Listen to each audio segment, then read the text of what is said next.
اور کوئی charge list, کوئی ان کو ثبوت کی ضرورت نہیں ہے کہ یہ یسوع مسیح کو رات کے وقت گرفتار کرنے چلے گئے؟ خداوند یسوع مسیح کی جو صلیبی موت ہے، ان کا گرفتار کیا جانا ہے اور ان کے اوپر ٹرائل کرنا، یہ سارا اس لیے ہونا چاہیے تھا کیونکہ یہ خدا کا الہی منصوبہ تھا کہ وہ اپنے بیٹے کو قربان کر کے اس پوری دنیا کے گناہوں کا کفارہ دیا جائے۔ سو یہ جو قانونی ہوا ہے یا غیر قانونی ہوا ہے، یہ ہونا تھا، اس کو کوئی چیلنج نہیں کر سکتا تھا۔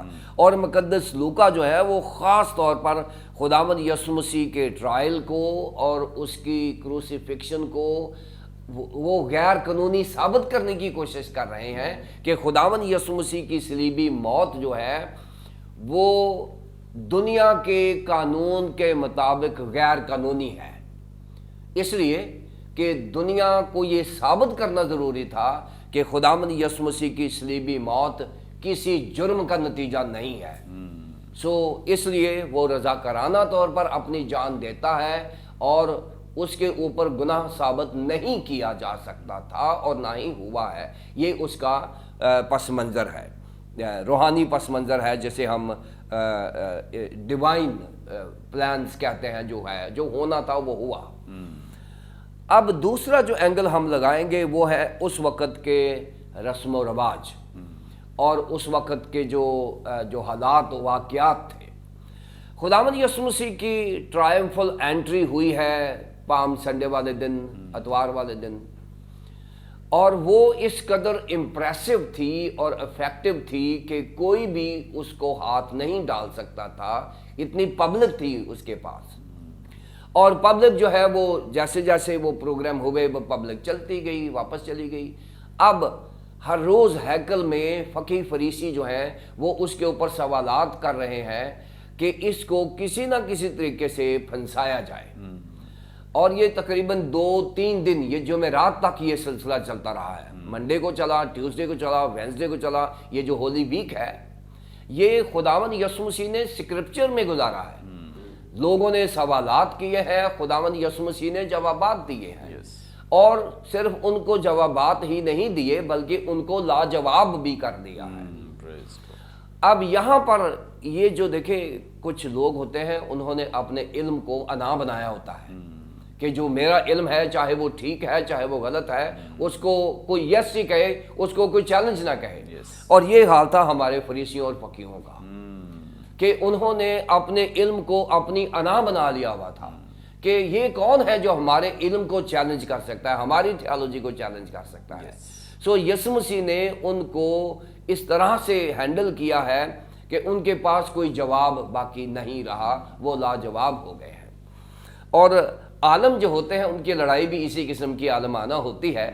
اب وہ کوشش کر رہے ہیں کہ اپنے اس علم کو مس یوز کر کے اس کے اوپر ایسے چارجز لگائیں، اور دیکھیں کہ جب وہ جاتے ہیں سردار کائن کے پاس جاتے ہیں ان کے چارجز ریلیجس ہیں، اور جب وہ پلاطوس کے پاس جاتے ہیں، پلاطوس کو کیا مذہب کے ساتھ تھا، یہودی مذہب کو کوئی دلچسپی نہیں تھی، اس کے نزدیک انہوں نے جو پولیٹیکل چارجز ہے وہ لگایا، جی یہ کیسر کے خلاف جزیہ دینے کو روکتا ہے، یہ پرووک کرتا ہے، یہ ساری چیزیں۔